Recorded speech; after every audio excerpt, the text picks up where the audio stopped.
Hi hello ಎಲ್ಲರಿಗೂ ನಮಸ್ಕಾರ. ಸ್ನೇಹಿತರೆ, ಇವತ್ತಿನ ಒಂದು ವಿಡಿಯೋದಲ್ಲಿ ಒಂದು ಇಂಪಾರ್ಟೆಂಟ್ ಆಗಿರುವಂಥ ಅಪ್ಡೇಟ್ ಬರ್ತಾ ಇರುವಂಥದ್ದು ಬೇಸಿಕಲಿ ರಾಜ್ಯ ಸರ್ಕಾರಿ ನೌಕರರಿಗೆ 1.5% ತುಟ್ಟಿ ಭತ್ಯೆ ಹೆಚ್ಚಳ ಆಗಿರುವಂಥದ್ದು ನಮಗೆಲ್ಲರೂ ಕೂಡ ಹೆಚ್ಚು ಗೊತ್ತಿರುವಂಥ ವಿಷಯ.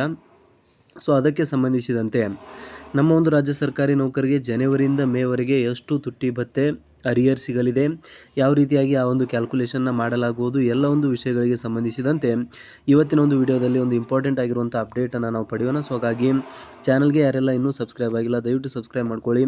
ಸರ್ಕಾರಿ ನೌಕರರು ಮತ್ತು ಪಿಂಚಣಿದಾರರಿಗೆ ಉಪಯುಕ್ತವಾಗಿರುವಂಥ ಮಾಹಿತಿಯನ್ನು ನಾವು ಡೇ ಟು ಡೇ ಕೊಡ್ತಾ ಇರ್ತೇವೆ. ಸೊ ನಮಗೆಲ್ಲರೂ ಕೂಡ ಗೊತ್ತಿರೋ ಹಾಗೆ ಕಳೆದ ಒಂದು ಜನವರಿಯಲ್ಲಿಯೇ ತುಟ್ಟಿ ಭತ್ಯೆಯನ್ನು ಹೆಚ್ಚಳ ಮಾಡಬೇಕಾಗಿತ್ತು. ಬಟ್ ಸರ್ಕಾರ ಆ್ಯಸ್ ಯೂಶ್ವಲ್ ಒಂದು ಡಿಲೇಸ್ಗಳನ್ನು ಮಾಡ್ತಾ ಬರುತ್ತೆ. ಆ್ಯಂಡ್ ಆ ಒಂದು ಡಿಲೇಗಳ ನಂತರ ಫೈನಲ್ ಆಗಿ ಇವಾಗ ಸರ್ಕಾರ ಅಧಿಕೃತವಾಗಿ ಆದೇಶವನ್ನು ಹೊರಡಿಸಿ ರಾಜ್ಯ ಸರ್ಕಾರಿ ನೌಕರರಿಗೆ ಎಷ್ಟು ತುಟ್ಟಿ ಭತ್ಯೆ ಹೆಚ್ಚಳ ಆಗಲಿದೆ ಒಂದು 0.72 ಫಾರ್ಮುಲಾದ ಪ್ರಕಾರ, ಅಂದರೆ 7ನೇ ವೇತನ ಆಯೋಗದ ಅಡಿಯಲ್ಲಿ ಕೇಂದ್ರ ಸರ್ಕಾರ ಯಾವಾಗ 1% ತುಟ್ಟಿ ಭತ್ಯೆ ಹೆಚ್ಚಳ ನೀಡುತ್ತೆ ಆವಾಗ ರಾಜ್ಯ ಸರ್ಕಾರಗಳು ಅದಕ್ಕೆ ಪ್ರತಿಯಾಗಿ 0.72% ತುಟ್ಟಿ ಭತ್ಯೆ ಹೆಚ್ಚಳವನ್ನು ನೀಡಬೇಕು ಅಂತ ತನ್ನ ಒಂದು ರಿಪೋರ್ಟ್ನಲ್ಲಿ ಸಲ್ಲಿಕೆಯನ್ನು ಮಾಡಲಾಗಿತ್ತು. ಸೊ ಆ ಒಂದು ನಿಯಮಾವಳಿಯ ಪ್ರಕಾರ ಇಲ್ಲಿ ಕೇಂದ್ರ ಸರ್ಕಾರ ಸುಮಾರು 2% ತುಟ್ಟಿ ಭತ್ಯೆ ಹೆಚ್ಚಳವನ್ನು ಅನೌನ್ಸ್ ಮಾಡುತ್ತೆ. ಸೊ ಅದಕ್ಕೆ ತಕ್ಕಂತೆ CM ಸಿದ್ದರಾಮಯ್ಯನವರಿದ್ದಾಗ 1.5% ತುಟ್ಟಿ ಭತ್ಯೆ ಹೆಚ್ಚಳವನ್ನು ನಮ್ಮ ಒಂದು ರಾಜ್ಯ ಸರ್ಕಾರಿ ನೌಕರರಿಗೆ ಘೋಷಣೆಯನ್ನು ಮಾಡಿ ಆದೇಶವನ್ನು ಹೊರಡಿಸಿರುತ್ತಾರೆ. ಸೊ ಹಾಗಾಗಿ ನಮಗೆ ಇವಾಗ 1.5% ತುಟ್ಟಿ ಭತ್ಯೆ ಹೆಚ್ಚಳದೊಂದಿಗೆ ಎಷ್ಟು ಅರಿಯರ್ ಸಿಗುತ್ತೆ, ನಿಮ್ಮ ಒಂದು ಬೇಸಿಕ್ಗೆ ತಕ್ಕಂತೆ ಯಾವ ರೀತಿಯಾಗಿ ಕ್ಯಾಲ್ಕುಲೇಟ್ ಮಾಡೋದು ಮತ್ತು ಯಾವಾಗ ಯಾವೊಂದು ತಿಂಗಳಲ್ಲಿ ಇದು ಸಿಗಲಿದೆ, ಗ್ರೂಪ್ ಡಿ ನೌಕರಿಗೆ ಸಿಗುತ್ತೆ, ಗ್ರೂಪ್ ಸಿ ನೌಕರಿಗೆ, ಗ್ರೂಪ್ ಬಿ ಮತ್ತು ಗ್ರೂಪ್ ಎ ನೌಕರರಿಗೆ ಎಷ್ಟು ಸಿಗಲಿದೆ, ಈ ಎಲ್ಲ ಒಂದು ವಿಷಯಗಳಿಗೆ ಸಂಬಂಧಿಸಿದಂತೆ ಇವತ್ತಿನ ಒಂದು ವಿಡಿಯೋದಲ್ಲಿ ನಾವು ಒಂದು ಸಂಪೂರ್ಣವಾಗಿರುವಂಥ ಮಾಹಿತಿಯನ್ನು ಪಡೆದುಕೊಳ್ಳೋಣ. ಸೊ ಹಾಗಾಗಿ ವಿಡಿಯೋನ ಕೊನೆವರೆಗೂ ನೋಡಿ ಮತ್ತು ಚಾನಲ್ನ ಸಬ್ಸ್ಕ್ರೈಬ್ ಆಗಿಲ್ಲ ಅಂದರೆ ದಯವಿಟ್ಟು ಸಬ್ಸ್ಕ್ರೈಬ್ ಮಾಡ್ಕೊಳ್ಳಿ. ಆಲ್ ರೈಟ್, ಸೊ ಇಲ್ಲಿ ನೀವು ನೋಡ್ತಾ ಇರುವಂಥದ್ದು DA ಹೆಚ್ಚಳದ ಅವಲೋಕನ, ಬೇಸಿಕಲಿ DA ಹೈಕ್ನ ಓವರ್ವ್ಯೂ ಅಂತ ನಾವೇನು ಕರಿತೀವಿ. ಸೊ 1.5% ನಿವ್ವಳ ಹೆಚ್ಚಳ. ಸೊ ಇಲ್ಲಿ ಆಗಿರುವಂಥ ಹೆಚ್ಚಳ ಎಷ್ಟಿದೆ ಅಂದರೆ 1.5%ರಷ್ಟು ನಿವ್ವಳ ಹೆಚ್ಚಳ ಇದೆ. ಸೊ ಕರ್ನಾಟಕ ಸರ್ಕಾರವು ಇತ್ತೀಚೆಗೆ ರಾಜ್ಯದ ಎಲ್ಲ ನೌಕರರಿಗೆ ತುಟ್ಟಿ ಭತ್ಯೆಯನ್ನು ಸೊ ಬೇಸಿಕಲಿ 14.25% ಏನು ಹಳೆಯ ಒಂದು ತುಟ್ಟಿ ಭತ್ಯೆ ಇತ್ತು ನಮಗೆ ಆ ಒಂದು ರಾಜ್ಯ ಸರ್ಕಾರಿ ನೌಕರಿಗೆ, ಅದನ್ನು ಇನ್ಕ್ರೀಸ್ ಮಾಡಿಬಿಟ್ಟು 15.75%ಗೆ ಹೆಚ್ಚಿಸಲು ಅನುಮೋದನೆಯನ್ನು ನೀಡಿದೆ. ಈ ಪರಿಷ್ಕರಣೆಯು ಜನವರಿ 1, 2026ರಿಂದ ಪೂರ್ವಾನ್ವಯವಾಗಿ ಜಾರಿಗೆ ಬರುತ್ತದೆ. ಮೇ ತಿಂಗಳ ಪರಿಷ್ಕೃತ ವೇತನ ವಿತರಣೆಯ ಮುನ್ನ ನೌಕರರು 5 ಪೂರ್ಣ ತಿಂಗಳ ಹಿಂಬಾಕಿಯನ್ನು ಸ್ವೀಕರಿಸುತ್ತಾರೆ ಅಂತ ಹೇಳಲಾಗ್ತಾ ಇದೆ.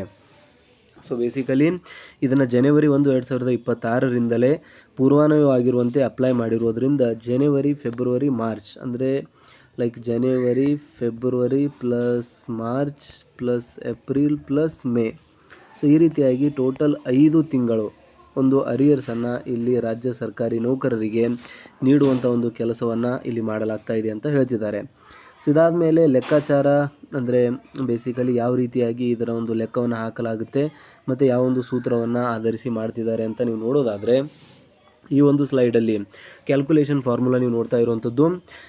ಪ್ರಮುಖ ಅಂಶಗಳು ಬಂದುಬಿಟ್ಟು ಮೂಲ ವೇತನ ಅಂದರೆ ಬೇಸಿಕ್ ಪೇ ಅಂತ ನಾವೇನು ಕರಿತೀವಿ, ನೌಕರರ ಮೂಲ ವೇತನ BP ಅಂತ ಕರಿತಾ ಇದ್ದೇವೆ. ಹಳೆಯ DA 14.25% ಡಿಸೆಂಬರ್ 2025ರವರೆಗೆ ಕನ್ಸಿಡರ್ ಮಾಡಿರುವಂಥದ್ದು.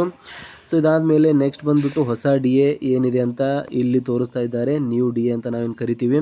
ಇದಾದಮೇಲೆ ನೆಟ್ ಇನ್ಕ್ರೀಸ್ ನಿವ್ವಳ ಹೆಚ್ಚಳ ಎಷ್ಟಿದೆ 1.5% ಮತ್ತು ಡ್ಯೂರೇಷನ್ ಬಂದುಬಿಟ್ಟು 5 ತಿಂಗಳು, ಜನವರಿ 1ರಿಂದ ಮೇ 1ರವರೆಗೆ. ಸೊ ಇದು 5 ತಿಂಗಳಿದೆ. ಹಾಗಾದರೆ ಟೋಟಲ್ ಬಾಕಿ ಸಮೀಕರಣ ಬಂದ್ಬಿಟ್ಟು ಯಾವ ರೀತಿಯಾಗಿ ಆಗುತ್ತೆ ಅಂದರೆ ಬಾಕಿ ಸಮೀಕರಣಕ್ಕೆ ಇಲ್ಲಿದೆ ನೋಡಿ. ಸೊ ಬಾಕಿ ಸಮೀಕರಣ total is equal to basic pay into 1.5% into 5 ಅಂತ. ಅಂದರೆ ಇಲ್ಲಿ ನಿಮ್ಮ ಒಂದು ಬೇಸಿಕ್ ಪೇನ ಮೊಟ್ಟ ಮೊದಲನೇದಾಗಿ ತೆಗೆದುಕೊಳ್ಬೇಕಾಗುತ್ತೆ. ಸೊ ಇದಾದಮೇಲೆ ನೆಕ್ಸ್ಟ್ ಎಷ್ಟು ಹೈಕ್ ಆಗಿದೆ, ಸೊ 1.5% ಹೈಕ್ ಆಗಿದೆ. ಎಷ್ಟು ತಿಂಗಳಿಗಾಗಿದೆ, ಟೋಟಲ್ 5 ತಿಂಗಳಿಗಾಗಿದೆ. ಸೊ ಹಾಗಾಗಿ 5 ಅಂತ ತೊಗೋತೀವಿ. ಸೊ ಈ ರೀತಿಯಾಗಿ ಫಾರ್ಮುಲಾನ ನಾವು ಇವಾಗ ನೋಡಿದ್ದೇವೆ. ಇದಾದಮೇಲೆ ಒಂದಿಷ್ಟು ಎಕ್ಸಾಂಪಲ್ಸ್ನ ಪ್ರಕಾರ ನಾವು ನೋಡೋದಾದರೆ ಸೊ ಈ ಒಂದು ಸ್ಲೈಡಲ್ಲಿ ನೀವು ನೋಡ್ತಾ ಇರುವಂಥದ್ದು ಜನವರಿ 1, 2026ರಿಂದ ಸೊ ಬೇಸಿಕಲಿ ಹೆಚ್ಚಳವು ಪೂರ್ವಾನ್ವಯವಾಗಿ ಜಾರಿಗೆ ಬರುವಂಥ ದಿನಾಂಕ. ಮೂಲ ವೇತನದ ಮೇಲೆ 1.5% DA ಬಾಕಿ ಸೇರ್ಪಡೆ ಪ್ರಾರಂಭವಾಗುತ್ತೆ. ಇದಾದಮೇಲೆ ನೆಕ್ಸ್ಟ್ ಪಾಯಿಂಟ್ ಬಂದ್ಬಿಟ್ಟು ಇಲ್ಲಿದೆ, ಫೆಬ್ರವರಿ, ಮಾರ್ಚ್ 2026 2ನೇ ಮತ್ತು 3ನೇ ತಿಂಗಳುಗಳಲ್ಲಿ ಬಾಕಿ ನಿರಂತರವಾಗಿ ಜಮೆಯಾಗುತ್ತದೆ. ಸೊ ಇದಾದಮೇಲೆ ನೆಕ್ಸ್ಟ್ ತಿಂಗಳು ಬಂದ್ಬಿಟ್ಟು ಏಪ್ರಿಲ್. ಇದರಲ್ಲಿ ಏನಿದೆ, ರಾಜ್ಯ ಸರ್ಕಾರದಿಂದ DA ಹೆಚ್ಚಳದ ಅಧಿಕೃತ ಅನುಮೋದನೆ ಮತ್ತು ಘೋಷಣೆಯಾಗುತ್ತೆ. ಇದಾದಮೇಲೆ ಮೇನಲ್ಲಿ ಅಂತಿಮ ಬಾಕಿ ತಿಂಗಳು ನಿಯಮಿತ ಮೇ ತಿಂಗಳ ವೇತನದೊಂದಿಗೆ ಒಟ್ಟು ಬಾಕಿ ಪಾವತಿಯನ್ನು ಇಲ್ಲಿ ಮಾಡಲಾಗುತ್ತೆ. ಸೊ ಇದು ಮೇ 2026ರಲ್ಲಿ ಈ ಒಂದು ಮಾಹಿತಿ ಬರ್ತಾ ಇರುವಂಥದ್ದು. ಸೊ ಅಂದರೆ ಮೇವರೆಗೆ ಕೊಡಲಾಗುತ್ತೆ. ಸೊ ಏಪ್ರಿಲ್ನ ಫಸ್ಟ್ ಅಥವಾ ಸೆಕೆಂಡ್ ವೀಕ್ನಲ್ಲಿ ಈ ಒಂದು ಹಣವನ್ನು ನೀಡಲಾಗುತ್ತೆ. ಮೇ ಆದಮೇಲೆ ಜೂನ್ನ ಒಂದು ಫಸ್ಟ್ ಅಥವಾ ಸೆಕೆಂಡ್ ವೀಕ್ನಲ್ಲಿ ಈ ಒಂದು ಹಣವನ್ನು ನೀಡಲಾಗ್ತಾ ಇದೆ. ಸೊ ಅರಿಯರ್ಸ್ಗೆ ತಕ್ಕಂತೆ ಎಷ್ಟು ಬೇಸಿಕ್ಗೆ ಎಷ್ಟು ಹಣ ಆಗುತ್ತೆ ಅಂತ ನಾವು ನೋಡೋದಾದರೆ ಇಲ್ಲಿ ನೋಡ್ತಾ ಇರುವಂಥದ್ದು ನೀವು ಲೆಕ್ಕಾಚಾರ ಯಾವ ರೀತಿಯಾಗಿದೆ ಅಂತ. So first of all basic pay ಮೂಲ ವೇತನ ಇದೆ, ಹಳೆಯ DA ಇದೆ 14.25%. ಸೊ ಇಲ್ಲಿ ನೀವು ನೋಡ್ತಾ ಇರುವಂಥದ್ದು ಹೊಸ DA ಇದೆ, ನ್ಯೂ DA ಅಂತ ಕರಿತೀವಿ. ಮಾಸಿಕ ವ್ಯತ್ಯಾಸ ಮಂತ್ಲಿ ಡಿಫ್ರೆನ್ಸ್ ಎಷ್ಟಾಗುತ್ತೆ, ಒಟ್ಟು ಬಾಕಿ ಟೋಟಲ್ ಅರಿಯರ್ಸ್ ಎಷ್ಟಾಗುತ್ತೆ ಅಂತ. ಸೊ ಮೊಟ್ಟ ಮೊದಲನೇದಾಗಿ ಒಂದು ಸಿಂಪಲ್ ಎಕ್ಸಾಂಪಲ್ನ ತೆಗೆದುಕೊಳ್ಳೋಣ. ಫಾರ್ ಎಕ್ಸಾಂಪಲ್ 20,000 ಒಬ್ಬ ಸರ್ಕಾರಿ ನೌಕರರ ಬೇಸಿಕ್ ಇದೆ ಅಂತ ಅಂದ್ಕೊಳ್ಳಿ. ಸೊ ಅವರಿಗೆ ಹಳೆಯ DA ಪ್ರಕಾರ 2,850 ರೂಪಾಯಿ ಆಗ್ತಾ ಇರುವಂಥದ್ದು. ಇದಾದಮೇಲೆ ಹೊಸ DA ಪ್ರಕಾರ 3,150 ರೂಪಾಯಿ ಆಗ್ತಾ ಇದೆ. ಏನಕ್ಕಂದರೆ ಹಳೆಯ DA 14.25% ಇದೆ, ಹೊಸ DA ಬಂದುಬಿಟ್ಟು 15.75% ಇರುವಂಥದ್ದು. ಮಂತ್ಲಿ ಡಿಫ್ರೆನ್ಸ್ ಇದೆ, ಎಷ್ಟಿದೆ, ಮಾಸಿಕ ಒಂದು ಡಿಫ್ರೆನ್ಸ್ ಬಂದುಬಿಟ್ಟು 300 ರೂಪಾಯಿ ಬರ್ತಾ ಇರುವಂಥದ್ದು. ಹಾಗಾದರೆ ಒಟ್ಟು 5 ತಿಂಗಳಿಗೆ ಎಷ್ಟಾಗುತ್ತೆ, 5 ಮೂರಲೆ 15, ಅಂದರೆ 1,500 ರೂಪಾಯಿ ನಿಮಗೆ ಅರಿಯರ್ಸ್ ರೂಪದಲ್ಲಿ ಬರುತ್ತೆ ನಿಮ್ಮ ಒಂದು ಬೇಸಿಕ್ 20,000 ರೂಪಾಯಿ ಇದ್ದರೆ. ಸೊ ಅದೇ ರೀತಿಯಾಗಿ ಡಿಫ್ರೆಂಟ್ ಎಕ್ಸಾಂಪಲ್ಸ್ಗಳಿದೆ. ಫಾರ್ ಎಕ್ಸಾಂಪಲ್ 40,000 ನಿಮ್ಮ ಒಂದು ಬೇಸಿಕ್ ಏನಾದರೂ ಇದ್ದರೆ, ಸೊ ನಿಮಗೆ ಹಳೆಯ DA ಪ್ರಕಾರ 5,700, ಹೊಸ DA ಪ್ರಕಾರ 6,300 ರೂಪಾಯಿ ಆಯಿತು. ಸೊ ಇದಾದಮೇಲೆ ಮಾಸಿಕ ವ್ಯತ್ಯಾಸ ಬಂದುಬಿಟ್ಟು 600 ರೂಪಾಯಿ ಆಗ್ತಾ ಇದೆ. ಟೋಟಲ್ 6×5 ಅಂದರೆ 3,000 ರೂಪಾಯಿ ನಿಮಗೆ ಇಲ್ಲಿ ಅರಿಯರ್ಸ್ ರೂಪದಲ್ಲಿ ಬರ್ತಾ ಇರುವಂಥದ್ದು ನೋಡ್ತಾ ಇದ್ದೀರಾ. ಸೊ ಇದನ್ನು ಕ್ಯಾಲ್ಕುಲೇಟ್ ಯಾವ ರೀತಿ ಮಾಡೋದಂದರೆ ಆಲ್ರೆಡಿ ನಿಮಗೆ ಫಾರ್ಮುಲಾನ ನಾವು ತೋರಿಸಿದ್ದೇವೆ. ಬೇಸಿಕ್ ಪೇ ಇಲ್ಲಿ 40,000 × 1.5 ಡಿವೈಡೆಡ್ ಬೈ 100 × 5 ಅಂತ ಮಾಡ್ತೀರಾ. ಸೊ ಆವಾಗ ನಿಮಗೆ ಟೋಟಲ್ ಎಷ್ಟಾಗುತ್ತೆ ಅಂತ ಸಿಗುತ್ತೆ. ಸೊ ನಿಮ್ಮ ಒಂದು ಬೇಸಿಕ್ಗೆ ತಕ್ಕಂತೆ ನಿಮ್ಮ ಒಂದು ನಿಮ್ಮ ಪೆನ್ಷನ್ ಆಗಿರ್ಬೋದು ಎಲ್ಲರೂ ಕೂಡ ಅಪ್ಲೈ ಆಗುತ್ತೆ. ಪೆನ್ಷನರ್ಸ್, ಫ್ಯಾಮಿಲಿ ಪೆನ್ಷನರ್ಸ್ ಮತ್ತು ಕರೆಂಟಾಗಿ ಕೆಲಸ ಮಾಡುತ್ತಿರುವಂಥ ಸರ್ಕಾರಿ ನೌಕರರು ಎಲ್ಲರಿಗೂ ಕೂಡ ಇದು ಅಪ್ಲೈ ಆಗ್ತಾ ಇರುವಂಥದ್ದು. ಇದರಲ್ಲಿ ಯಾವುದೇ ರೀತಿಯಾದಂಥ ಒಂದು ಡೌಟ್ ಇರೋದಿಲ್ಲ. 20,000ರಿಂದ 50,000 ಬೇಸಿಕ್ವರೆಗೆ ಇಲ್ಲಿ ತೋರಿಸಿದ್ದೀವಿ. ನೆಕ್ಸ್ಟ್ ಸ್ಲೈಡಲ್ಲಿ ಇನ್ನೊಂದಿಷ್ಟು ಎಕ್ಸಾಂಪಲ್ಸ್ಗಳಿದೆ. ಸೊ ಇದರಲ್ಲಿ ಫಾರ್ ಎಕ್ಸಾಂಪಲ್ ನಿಮ್ಮ ಒಂದು ಬೇಸಿಕ್ ಇದಕ್ಕಿಂತ ಜಾಸ್ತಿ ಇದೆ, ಗ್ರೂಪ್ ಬಿ ಅಲ್ಲಿ ಏನಾದರೂ ಬರ್ತಾ ಇದ್ದರೆ 60,000 ಇದೆ ಅಂತ ಅಂದ್ಕೊಳ್ಳಿ. ಸೊ 60,000 ಇದ್ದರೆ ಹಳೆಯ ಒಂದು DA 8,550, ಹೊಸ DA 9,450. ಡಿಫ್ರೆನ್ಸ್ ಎಷ್ಟಾಗ್ತಾ ಇದೆ, 900 ರೂಪಾಯಿ ಆಗ್ತಾ ಇದೆ.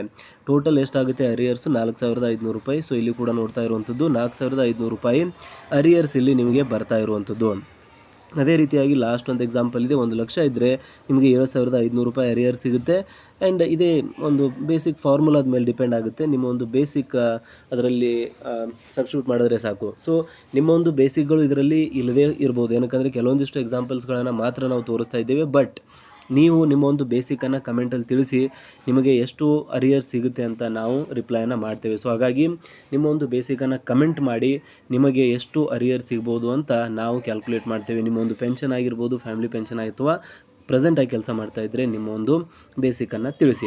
ಸೊ ಇದಾದಮೇಲೆ ಟೋಟಲ್ ಅರಿಯರ್ ಕಂಪ್ಯಾರಿಸನ್ ಯಾವ ರೀತಿಯಾಗಿ ಆಗ್ತಾ ಇದೆ ಅಂದರೆ ನೋಡ್ತಾ ಇದ್ದೀರಾ, ತುಂಬ ಸಿಂಪಲ್ ಆಗಿರುವಂಥದ್ದು. 1 ಲಕ್ಷ ನಿಮ್ಮ ಒಂದು ಬೇಸಿಕ್ ಏನಾದರೂ ಇದ್ದರೆ, ಅಂದರೆ ನೀವು 1 ಲಕ್ಷ ಬೇಸಿಕ್ ಪೆನ್ಷನ್ ಪಡಿತಾ ಇದ್ದರೆ ನಿಮಗೆ 7,500 ರೂಪಾಯಿ ಸಿಗ್ತಾ ಇದೆ. 80,000 ಇದ್ದರೆ 6,000 ರೂಪಾಯಿ ಸಿಗ್ತಾ ಇದೆ. 50,000 ರೂಪಾಯಿ ಇದ್ದರೆ 3,750. 30,000 ಇದ್ದರೆ 2,250 ರೂಪಾಯಿ.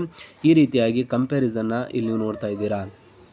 ಸೊ ಪ್ರಮುಖ ಅಂಕಿಅಂಶಗಳು ನಾವು ನೋಡೋದಾದರೆ ಒಟ್ಟು ಎಷ್ಟು ತಿಂಗಳ ಅರಿಯರ್ಸ್ ಬರಬೇಕಾಗಿದೆ, 5 ತಿಂಗಳ ಒಂದು ಅರಿಯರ್ಸ್ ಏನಿದೆ ಸರ್ಕಾರಿ ನೌಕರಿಗೆ ಬರಬೇಕಾಗಿರುವಂಥದ್ದು. ಸಂಪೂರ್ಣ ಬಾಕಿ ಪಾವತಿ ಬಗ್ಗೆ ನೋಡೋದಾದರೆ 2026 ಜನವರಿ 1ರಿಂದ ಮೇ 2026ರವರೆಗಿನ ಪ್ರತಿಯೊಂದು ತಿಂಗಳನ್ನು ಬಾಕಿ ಲೆಕ್ಕಾಚಾರವು ನಿಖರವಾಗಿ ಒಳಗೊಂಡಿದೆ. ತುಟ್ಟಿ ಭತ್ಯೆಯಲ್ಲಿನ 1.5% ವ್ಯತ್ಯಾಸವನ್ನು ಸಂಪೂರ್ಣವಾಗಿ ಸರಿ ಹೊಂದಿಸಲಾಗಿದೆ ಹಾಗೂ ಹಣದುಬ್ಬರವನ್ನು ಎದುರಿಸಲು ನಿಖರವಾಗಿ ಪರಿಹಾರ ನೀಡಲಾಗಿದೆ ಎಂದು ಇದರಲ್ಲಿ ಖಚಿತಪಡಿಸಿಕೊಳ್ಳಲಾಗ್ತಾ ಇರುವಂಥದ್ದು. ಸೊ ಬೇಸಿಕಲಿ ಆರ್ಥಿಕ ಪರಿಹಾರ ಯೋಜನೆ ನೀವು ನೋಡೋದಾದರೆ, ಅಂದರೆ ಎಕನಾಮಿಕ್ ರಿಲೀಫ್ ಸ್ಟ್ರಾಟಜಿ ಅಂತ ನಾವೇನು ಕರಿತೀವಿ, ಸೊ ಇದನ್ನು ಕಾಂಬ್ಯಾಕ್ಟಿಂಗ್ ಇನ್ಫ್ಲೇಷನ್ ಅಂತ ಕರಿತೀವಿ, ಹಣದುಬ್ಬರದ ನಿಯಂತ್ರಣ ಅಂತ ನಾವು ಕರಿತೀವಿ. ಈ ತುಟ್ಟಿ ಭತ್ಯೆ ಪರಿಷ್ಕರಣೆಯು ಆರ್ಥಿಕ ಭದ್ರತೆಯಾಗಿ ಕಾರ್ಯನಿರ್ವಹಿಸುತ್ತದೆ. ರಾಜ್ಯ ಸರ್ಕಾರಿ ನೌಕರರಿಗೆ ಬಾಕಿ ಇರುವ 1.5% ಮೊತ್ತವನ್ನು ವ್ಯವಸ್ಥಿತವಾಗಿ ಪಾವತಿಸುವ ಮೂಲಕ ಹೆಚ್ಚುತ್ತಿರುವ ಜೀವನ ವೆಚ್ಚಗಳ ವಿರುದ್ಧ ನೌಕರರು ಆರ್ಥಿಕವಾಗಿ ಸದೃಢರಾಗಿರುವುದನ್ನು ಆಡಳಿತವು ಖಚಿತಪಡಿಸಿಕೊಳ್ಳುತ್ತಾ ಇರುವಂಥದ್ದು. ಸೊ ನಿಮಗೆ ಇದರ ಬಗ್ಗೆ ಏನಾದರೂ ಸಂಶಯಗಳಿದ್ದರೆ ಅಥವಾ ಏನಾದರೂ ಪ್ರಶ್ನೆಗಳಿದ್ದರೆ ಬಾಕಿ ಲೆಕ್ಕಾಚಾರಕ್ಕೆ ಸಂಬಂಧಿಸಿದಂತೆ ದಯವಿಟ್ಟು ನಿಮ್ಮ ಒಂದು ಪ್ರಶ್ನೆಗಳನ್ನು ಕಮೆಂಟಲ್ಲಿ ತಿಳಿಸಿ. ಆ್ಯಂಡ್ ಇದಕ್ಕಿಂತ ಬೇರೆ ಏನಾದರೂ ಟಾಪಿಕ್ಗಳ ಮೇಲೆ ವೀಡಿಯೋಸ್ಗಳು ನಿಮಗೆ ಏನಾದರೂ ಬೇಕಾಗಿದ್ದರೆ ದಯವಿಟ್ಟು ನಮಗೆ ನೀವು ಕಮೆಂಟಲ್ಲಿ ತಿಳಿಸ್ಬೋದು.